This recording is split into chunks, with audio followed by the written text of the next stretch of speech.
Okay, I'd like to take a motion to close the executive session and open the public open the public meeting of 1/9/18. Motion? All, second? Nicole, Maureen, all in favor? Tonight, it is January 9th, 2017, Board of Trustees meeting. And I would like to introduce Lisa Bai. Pledge of Allegiance and the prayer. We're gonna have, that's how long it takes. I pledge allegiance to the flag of the United States of America and to the republic for which it stands, one nation, under God, indivisible, with liberty and justice for all.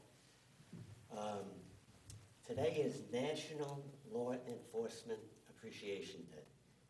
And, today's times, it's very difficult for our first responders and law enforcement, as we all see time and time again. And, I want to make sure that we keep law enforcement and all first responders in our thoughts and prayers as we go along, because, even in the recent storm, you can see how they were out early, and they're here for the safety of the people in Dobbs Ferry and throughout the country. So I want to make sure they're aware that we have them in our constant thoughts.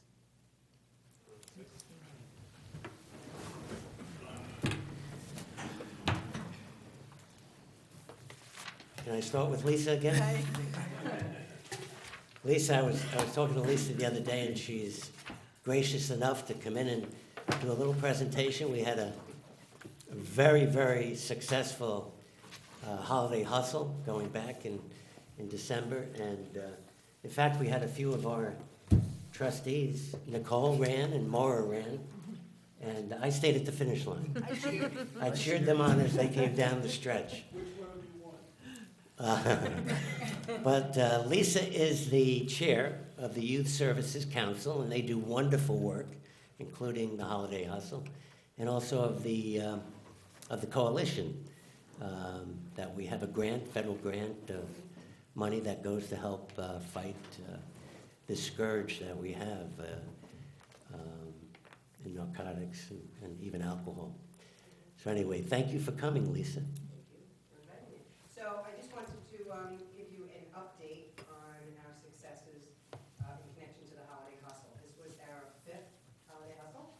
Justin and I have started this 5 years ago. And the first year that we did the Holiday Hustle, we had about 100 people that participated. And it was terrible weather that morning. But we were successful in laying the foundation for what we had this last year, which was about 582 participants, adult participants, and about 100 kids that ran in the reindeer race. With the proceeds, very important to remember that the event is great, it brings the community together, and it gets our vendors out, and everybody works together. But the goal of the Holiday Hustle is to amass some funds so that we can buy some meaningful gifts for the holidays for children of our struggling families here in the community. As a result of the Holiday Hustle this year, we were able to buy 58 gifts for 58 children in the community. And these are hand-picked gifts. They're not just, a little boy wants something and we go out and buy a football or basketball. These are gifts that we know these children have on their wish list, that their parents communicate to us. And we have two very wonderful women, Lena Kratchow and Nancy Hartnett, who very feverishly and diligently work the internet to buy these gifts for these 58 children. And they're such specific gifts for them. And their goal is just to give these kids what they're waiting for that holiday season. In addition, we were able to buy food baskets for Thanksgiving and for Christmas for 22 families in the community. This was just a great accomplishment for us. And as I said, this is an opportunity for all the schools to work together, for the fire department to work with us, and the police department, and DPW. The vendors came out in droves. They were fantastic this year. They contributed close to $800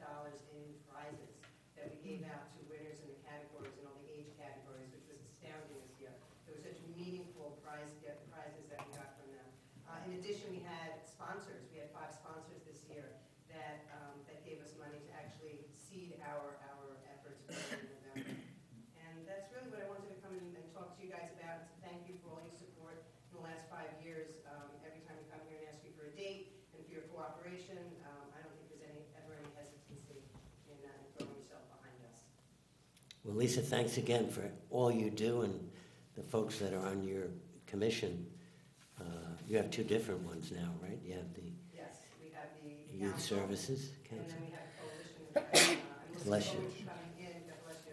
I'm looking forward to coming in and talking to all of you about the coalition in our Right. next meeting. Great.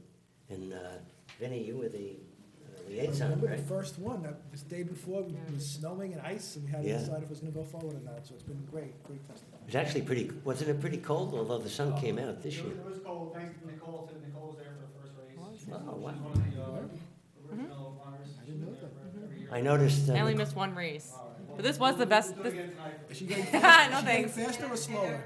I will tell you that you'll all get your t-shirts as soon as they come in. We had such a high participation rate this year that we ran out of t-shirts. I was gonna say, it was the best shirt. We had to order additional ones, so you'll all get your t-shirts coming in. So what do we have? About 600 people come out? We have 582 adults. Wow, And over 100 kids. that's fantastic. And those shirts are designed by kids, right? Or no? Oh, yes, that's a really important point, thank you, Vinnie. The t-shirts, we started a couple of years ago inviting the kids to offer their designs and collaborate with us. And it's basically their ideas, they come up with these ideas on what they want, how they want to showcase the village. And this year, which was really great, the back of the t-shirt was a map of the It was course. cool. And it had some of the landmarks of the village, so it was really a great initiative on the kids' part. Right. Any other questions from Lisa? I'll take a do-rag though, because I already have the shirt. Because those were a pretty cool addition this year. Well, Lisa, thanks again, and we'll be talking. We have a lot of things on our plate for this year, and thank you to Justin too, and your efforts with youth in the village. It's definitely appreciated. Thanks. Thank you. Okay, we have courtesy of the floor. Would anybody like to come up and address the board? Patty? Just state your name, Patty, and your address. Stein Schneider, 329 Broadway, Dobbs Ferry, New York, 10522. Just because it's been my tendency to do this over the years, when Gary was running the department, when we'd have a major storm, I always like to come in and thank Gary for doing such a great job. And what I was really impressed with is this year, that storm last Thursday was for real. Very difficult storm to fight with the temperatures and everything else, and Steve did a great job, and the guys all did it, and they kept us safe, and they made the roads passable, and That's our new DPW head, Steve Trezin. yeah, and as I drove, I'm one of those people who doesn't listen to the mayor's newsletter, they know. So I was out going, checking on properties and stuff, I had to go to the different villages, and we were way ahead of everybody. Our roads were the best that I drove, and I just appreciate everything you guys do to help them get that stuff done, so we're safe. Thank you. Great. Thanks, Patty. Anyone else like to address? Sonia? How are you tonight? I'm Sonia Turjanian, 43 Belden Avenue. Happy New Year. Happy New Year. So I'm here tonight to talk about historic districts and an important part of the legislation that still hasn't been put in place yet in our preservation ordinance, and that is the design requirements, which currently we just have a placeholder in there that just refers the AHRB to Secretary of the Interior guidelines, which are very general and not in any way specific to our village. So what we really like to do is we have a resident expert in Dobbs Ferry who does these all the time, Steve Tilley. And we had applied early last summer for LDC funding to have these requirements drafted by Steve and his team. This is something that normally his office would charge around $30,000 for. It's a big job, especially if you want to really make it specific to the village that you're talking about. So, they have to go through and sort of inventory what all the specific architectural styles are, what the history of the village is, what the different areas and districts are, and how we should treat them. And it's a big job. So he's very graciously agreed to do it for a lot less than that. But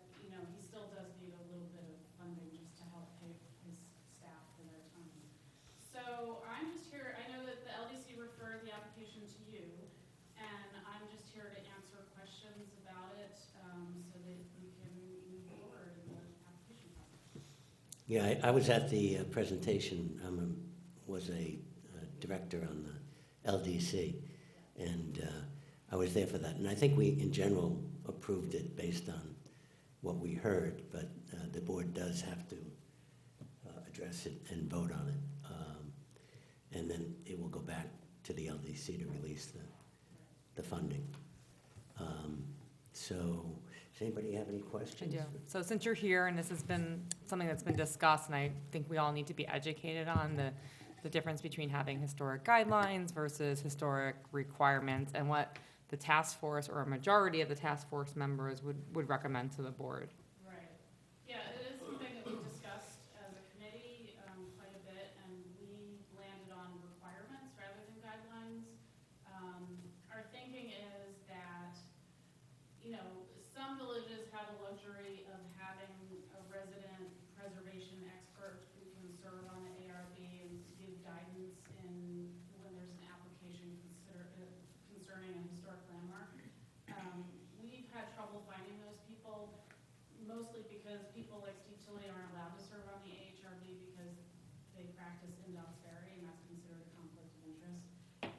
So since we can't have that kind of person there every time one of these applications comes forward, we thought it would be better to just have everything in writing and have it, give it a little bit of teeth, call it requirements, just so that everybody's clear from the get-go what our standards are and how we're gonna treat these applications. And there could be areas within this document where we give leeway on certain things. So, you know, maybe a house originally had cedar shingle roof, you know, of course, we're gonna recommend putting on a beautiful shingle roof, but if that's not practical, here are some suggestions for other materials that might be more affordable and might be more doable.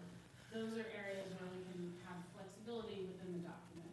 But overall, we wanna call them requirements, just so the AHRB takes them seriously.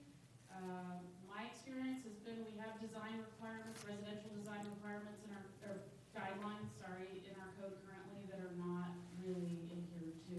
They're sort of taken as, well, if you feel like it, you can look at them, but they're definitely not followed very rigorously.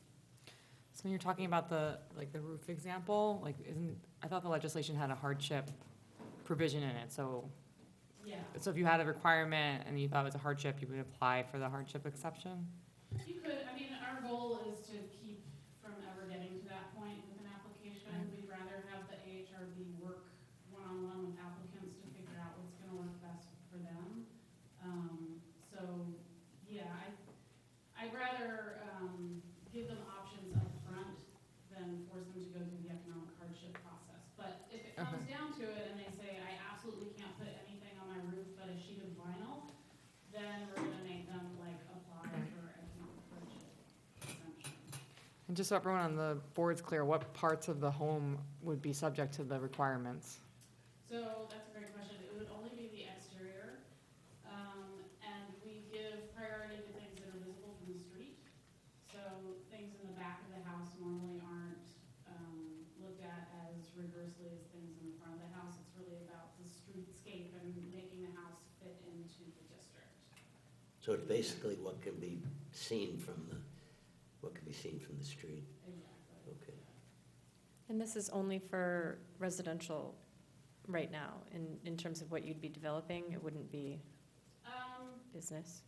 I think we would have we would want to go ahead and do a section in there for commercial properties, just because currently any properties in Dobbs Ferry that are listed on the National Historic Registry or listed as eligible for listing on the National Historic Registry are subject to our preservation ordinance now. That's something new that we put in there. So things like the high school, the post office, the train station, these are buildings that are nationally registered as historic landmarks, and so they're going to be subject to these requirements. So we need to cover those. Right, because for the new board members who maybe weren't as familiar with it, I mean, it applies to anything that we grant as a district, which right now there are none in Dobbs Ferry, and I think Belden's the first application to be reviewed by the village. And then any building that's individually designated as historic would fall under it as well. It's good to hear this because I know one person on Belden that has a medical situation in the family, and I had always thought it was more than just the visually from the front, and I've since found that out. That doesn't impact the inside. No, it's Yeah. nothing to do with the inside. Right. Well, listen, does anybody else? Any other- Yeah, I would just make the observation that it's going to be, however we pull together whether they're called requirements or guidelines, it's going to be very important for this board to study and be comfortable with the way that these regulations, or whatever we want to call them, are put together, and that also the public have a chance to comment on it as well. Because there will be, whether they're called requirements or guidelines, they're definitely going to affect people who own property in those areas, and it's important that, A, the board is comfortable, but more importantly, too, that B, that the public has a chance to comment on it. Bob, remind me of something. Do ADA requirements supersede these? Like if somebody's in a house and they become immobile and they need a ramp in front of the house through access, egress and access, is that permitted? Yeah, I don't know if Steve has specific experience with that kind of thing, but, I would think so. I just, Something we Is that- have to consider. is this something we should moving- consider? yeah. Yeah, I mean, there's a process where you work out a solution that's more in keeping rather than less in keeping, but, it's like everything else. Building codes you have to acknowledge the building, life safety, and those kinds of things, yeah, sure. Well, but that's where creative, good guidelines can help people We should have him talk at the mic. illustrate. Right. Yeah, just so that people on tape can hear. Steve Tilley, 22 Elm Street. A good guideline or requirement, I mean, even if it's called requirements, the whole intent of these documents is user-friendly, is to really help people reach the goals that have been established by the community for that district. Right. And so there are information sources, there are resources that people can go to in addition to the resources that are provided in the document itself to help people make creative solutions that meet the historic goals and the practical goals. For example, that would be a section on solar energy or energy compliance, which is really consistent with the whole conservative nature of what's happening. This is a conservative process. It's about conserving resources, and so that's consistent with the environmental goals as well. Right. So it may be called requirements, but it's amplified, it's much more than that. So when you, I'm assuming you've done other municipalities, and when you look at some of those, which direction did they go? Did they go requirements? Did they go guidelines? I've seen both, I mean, Tuxedo Park, over across the river, wanted it basically to be a promotional document for the kind of history that they have, which is a community that has a lot of architectural integrity and history. But they were soft on the requirement side, but it still is a process that plays out in front of 5 or 6 citizens who sit on the reviewing board who have to interpret the Right. intentions and, have to sort of listen to the applicants. But do they have a historic preservation board? Yeah, they have an architectural review board which sits, Oh, okay. which acts as the historic preservation board. Irvington was sort of a little little bit harder. They have a kind of recommendations, kind of firm recommendations. And so the ARB in Irvington kind of said, well, these are the guidelines, you need to follow them. And they try not to do too many departures, but it's kind of soft. Cold Spring, where we're doing a revision right now of guidelines that we did in 1999, is really very strict. And they have maybe one of the first historic districts that was set up, and a lot of integrity in those districts. Yeah, it's a beautiful Yeah, place. and so that's a big, it's a major economic concern and so on in that community. So they're very strict. Those are pretty hard requirements. But there's still, the documents that we're doing are still, have a lot of soft advice and information sources and places they can go, so that if you need to do a slate roof, it's a place where you can go to find somebody. You're not stuck with Right. one guy who doesn't know how to do slate roofs, or, so, oh, that's gonna be, $300,000, whatever. There are resources around, networks and so on, that people can get to. And the fact that these have an online presence now means that they can also be enriched over time and updated over time, much more easily than the printed documents that used to live only at the village hall or in the library. So, Okay. it'll all be digitally available. Thanks, Steve. Darius, when does the LDC meet again? They can meet pretty much whenever they decide. Oh, okay. And so is there anything to hold them up from, if they're in agreement that they should use their funds to pay for the drafting, while we decide as a board whether it should be guidelines or requirements? Can you start the drafting without knowing what you're doing, whether it's requirements or guidelines? Be a good idea to, Make that decision first. I would think so. That's what I would think too. Well, why though? Because to me, wouldn't the He's right. no, but wouldn't the design list or whatever, you have lay out, wouldn't it be the same whether it's guidelines or requirements, because it's what you want for the historic district? I mean, I don't understand why it would be different. Well, I think Darius probably maybe explain that better than I can, because there's language that is must, shall. Well, sure, that kind of stuff, but I The mean, actual- It'd be really nice if so there's a degree of language that is, there's text here which is, has the force of, at some level of legislation. In other words, if you write it one way and you go a different way, there'd have to be a lot of editing.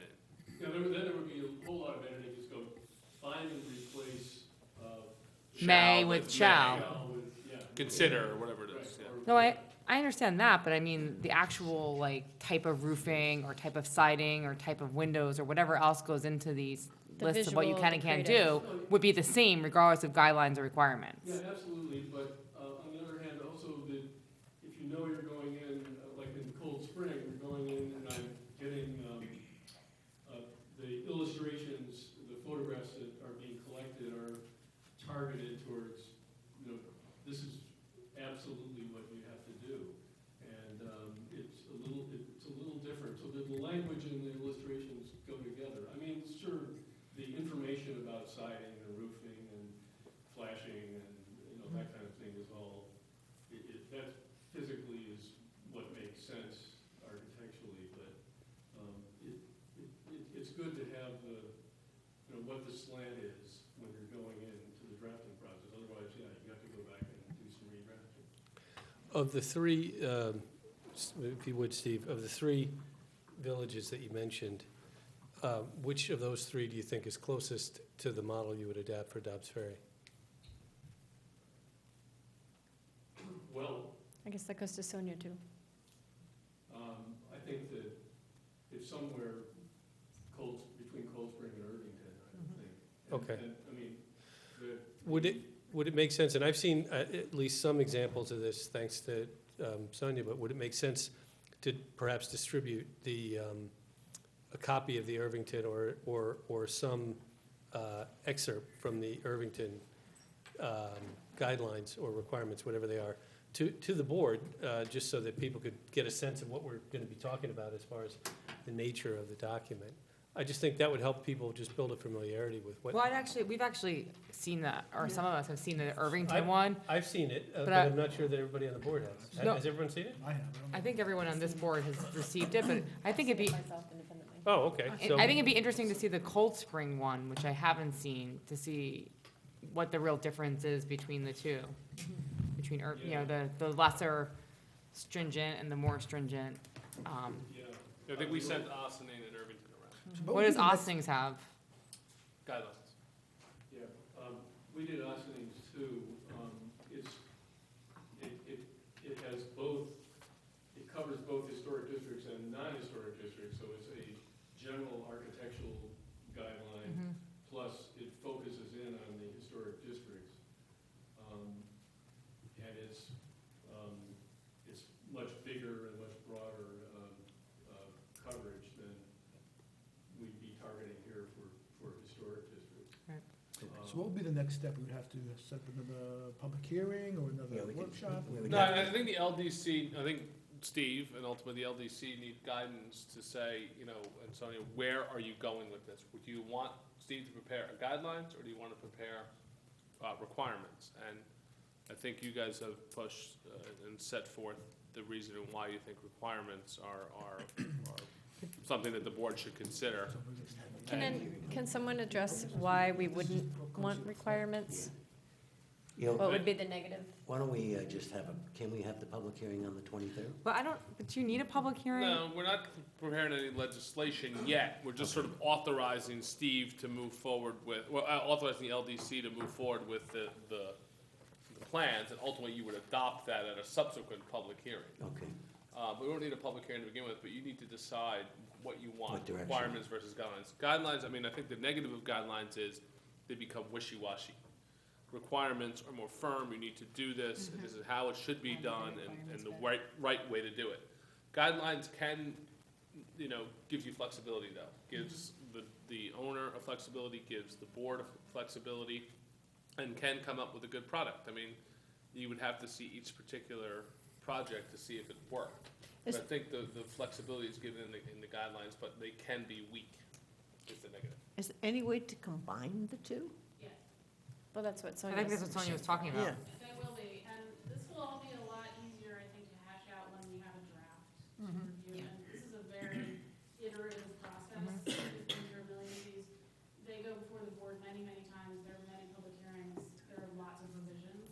So I think when you look at a draft, you'll be able to see, oh, okay, they're requiring, you know, true divided lights on all windows, but suggesting slate roofs with the option of doing asphalt shingles if you can't afford slate. So you'll be able to kind of hash those specifics out, but overall, we would like to have the option of making some rules hard and fast.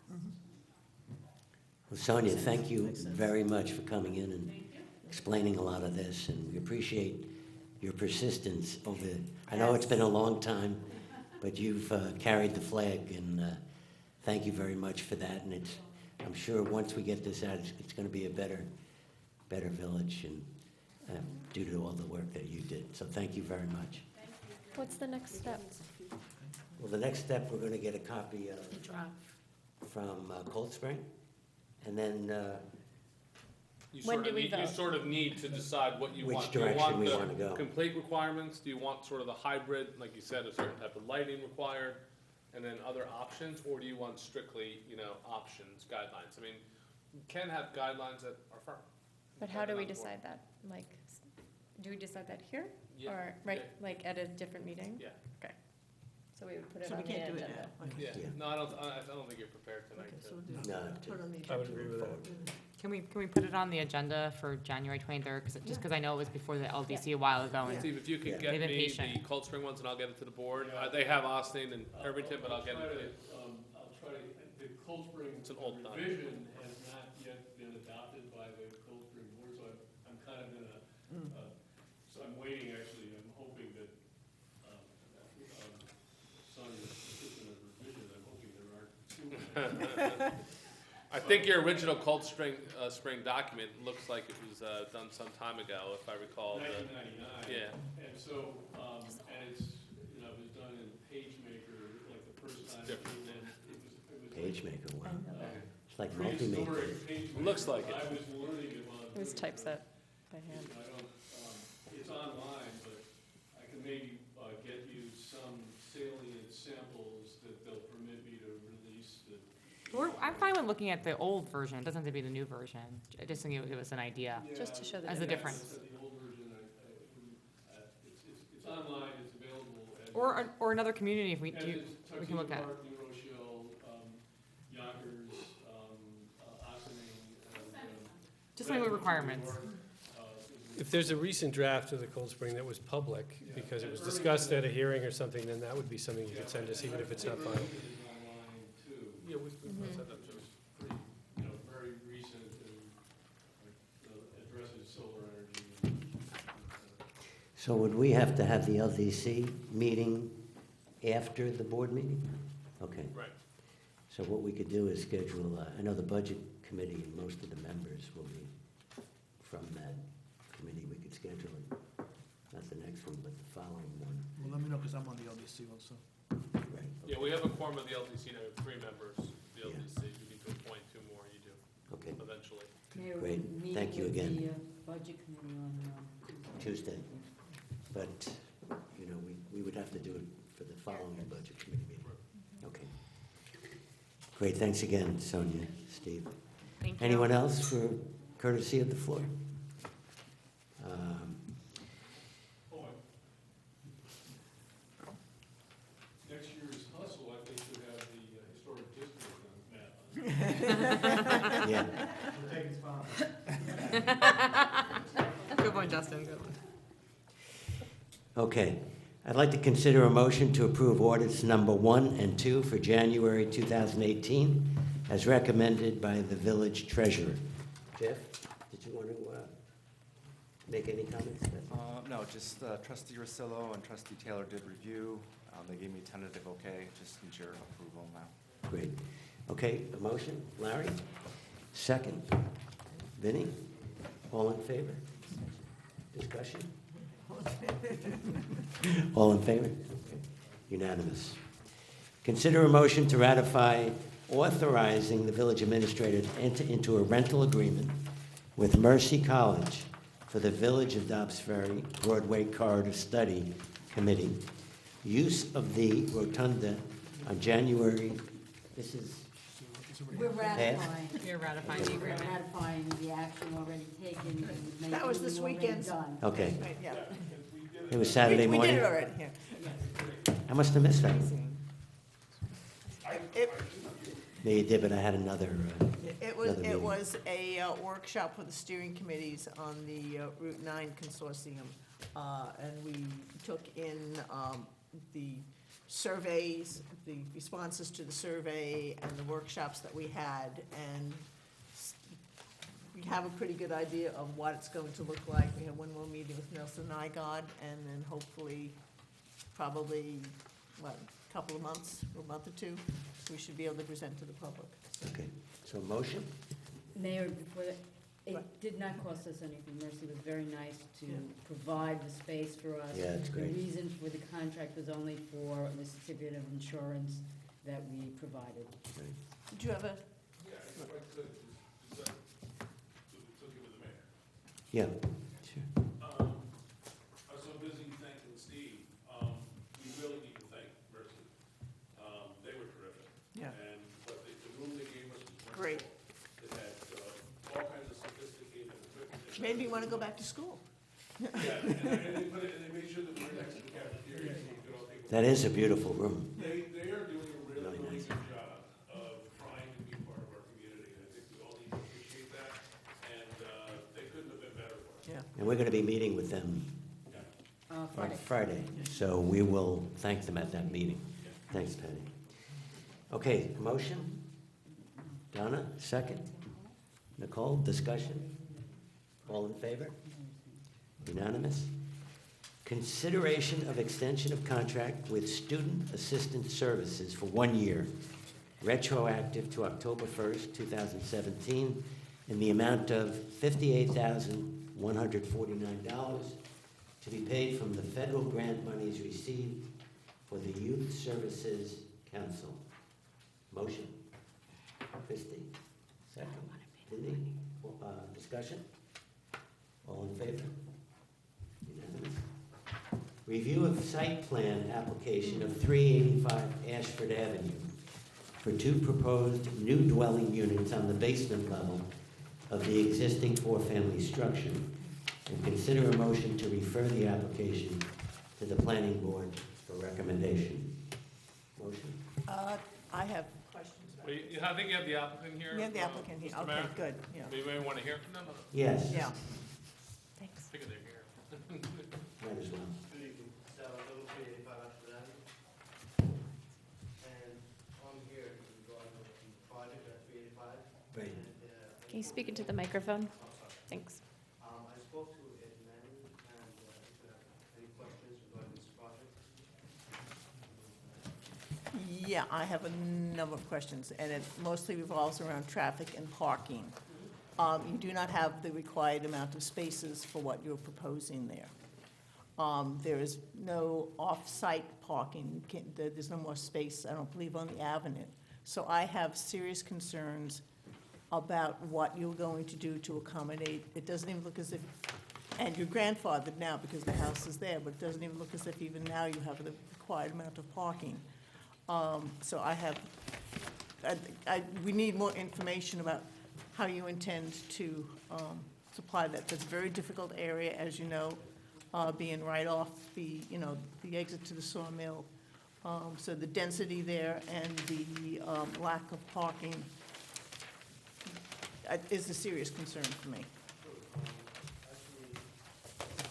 I'm sorry, I'm having trouble hearing you. Maybe you can just speak a little louder. Right now, there's no issue with parking. It's 4-family house, and every tenant has just, with also the landlord, 1 car.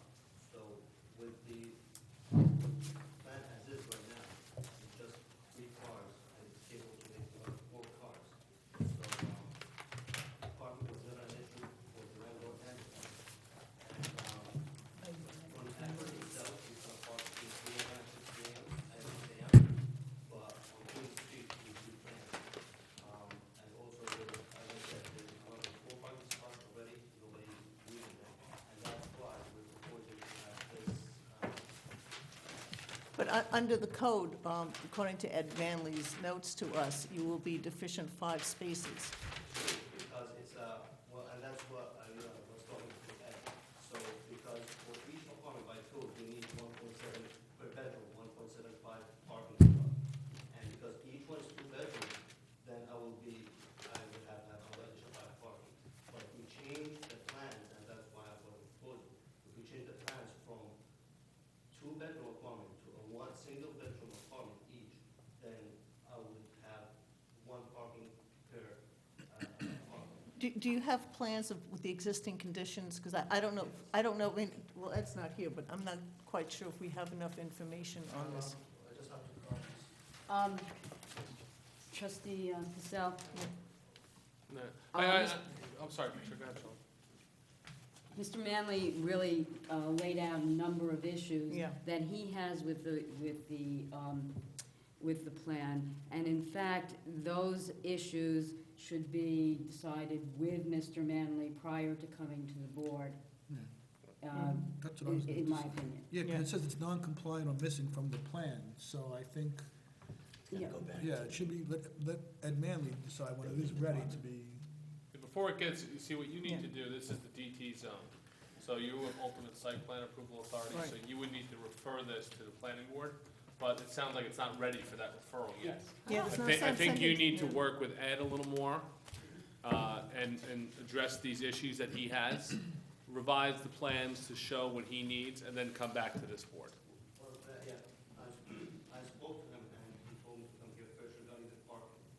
And then all the other issues of it, I believe, was just mainly about design. Yeah, but we don't wanna go through this is not the details of the parking, but if you can work it out with him first, you're probably not gonna lose any time, so you're not gonna be on the planning board in February anyway, so you're looking at March anyway. So why don't you come back, get some more information from Ed, and then you can come back here at the end of January. That's okay? Can I just ask though, like, I was confused by something you said. I mean, what are you proposing putting in? Single-bedroom apartments, two-bedroom apartments? So there's more than one solution. Either we can change it to a single bedroom, which means we have less spots. If anything, what I'm going to do will be short. Okay. I think we might be short with one parking spot. And the other thing is that the adjacent plot is also owned by the landlord. So Right. we can have an easement instead of having combined. So the driveway for 385 is already an easement with my neighbor, which is 385. So we can also do have an easement that we can park. Yeah, then maybe we should see that before. I know, I just wanted to Before hear. it. So basically, if I'm hearing you, you're proposing changes to the plans that you had submitted to Ed, which he referred to us. Plans, on the plans, no, according to what Ed wants, and if you want, we can change it, that would be approved, this, we'll have the architect, we change the design, have a single bedroom apartment, and He needs to do that, but he needs to go to the building department. Yes, I because. understand. I just didn't understand what No. you said. I thought that something changed. Yeah, my understanding is, like, we would not entertain the easement at this point. At this point, the building official is suggesting, actually, he's saying that he would recommend solely a joining of the lots and not an easement.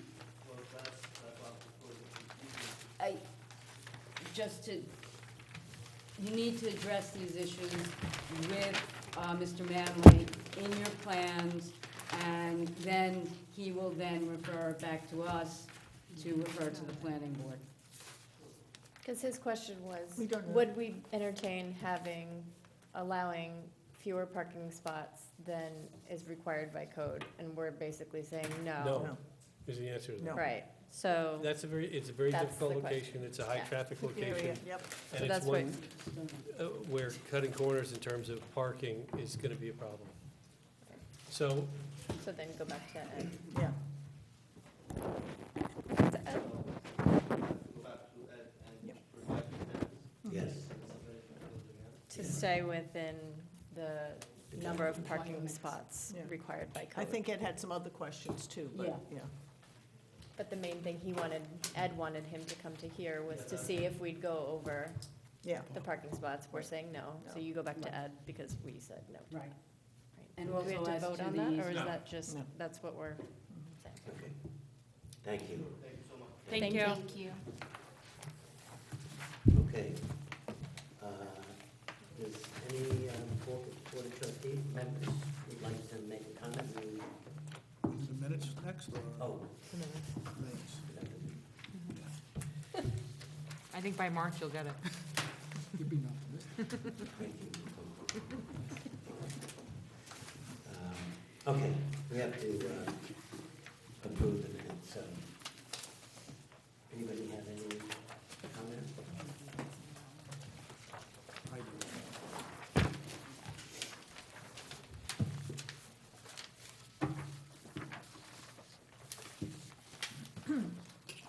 Need a motion? For the minutes? Yeah. Yes.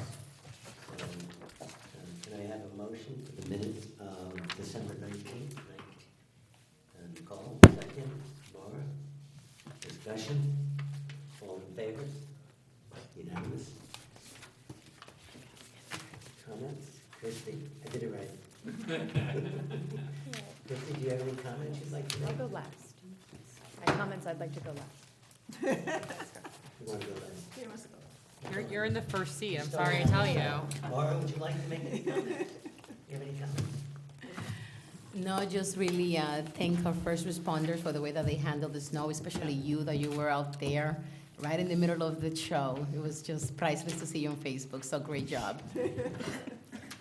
Okay, I'll go next. We'll go now.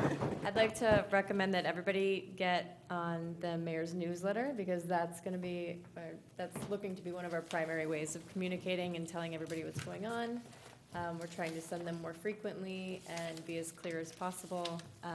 And we're also working on the website to make it even easier to find where to sign up for that newsletter. And, but you can currently do it at dobbsferry.com. Thanks, Christine.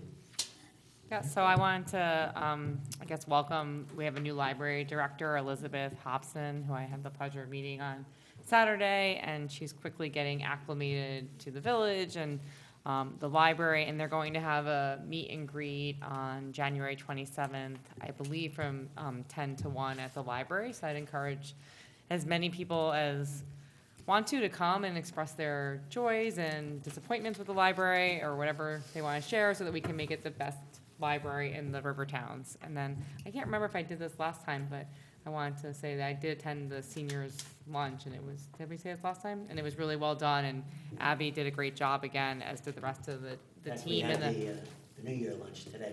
oh, did they? Yeah. Yeah, it was a lot of fun, and they had entertainment and singing, and some of the, Charlene, did you bring in some of those golden oldies to the senior lunch? They were, the music was from the 50s and 60s, and I was just a kid. You did bring it up. I did, so there you go, there's the minutes, there we go. Aging me. The one thing I'd like to mention is the Rivertown Chamber of Commerce is having the its holiday party at St. George next Thursday. That's the 18th at 6 o'clock. So would encourage everyone who either has been involved in the chamber or is interested in getting involved to participate. And buy tickets online. Buy tickets. There you go, buy tickets online. You get to- Fantastic. Vinny? I was just going to mention, I don't know if you were going to bring it up, that the Historical Society had their annual eggnog Yeah. party, and A lot of fun. a lot of fun, and we also got to see the new librarian, although I didn't personally get to meet her, I know you did. And it was a lot of fun, and a lot of people came out, and I think it's great to see that the Historical Society has so many people who are interested in the history of Dobbs Ferry. Well, on that note, then Bob went out and did the ribbon cutting. Yes. Oh, yes. We did another ribbon cutting. We're gonna cover all Bob's news. Well, let me start off by thanking Trustee Nell Christie, who did a wonderful, another excellent job pulling together the newsletter for the Board of Trustees. It was fantastic. I've gotten emails and calls and people stopping me on the street and at ribbon cuttings to tell me how much they appreciate the information coming in the future, what we're doing and clarifying things and so forth. So, Christy, thank you for that. I also wanted, this was our first big, was the blizzard of 2018, right? And it was a big storm, and I want to really thank the employees of the village, the DPW crew, the police department, fire department had a crew in here at the Main Street station, and the ambulance corps. And they, in a very, very difficult, I went out with Steve and with the chief riding around, and you could hardly see for a couple hours there, and the way the wind was blowing and the snow was accumulating. So we appreciate their efforts. They did a great job for the village, and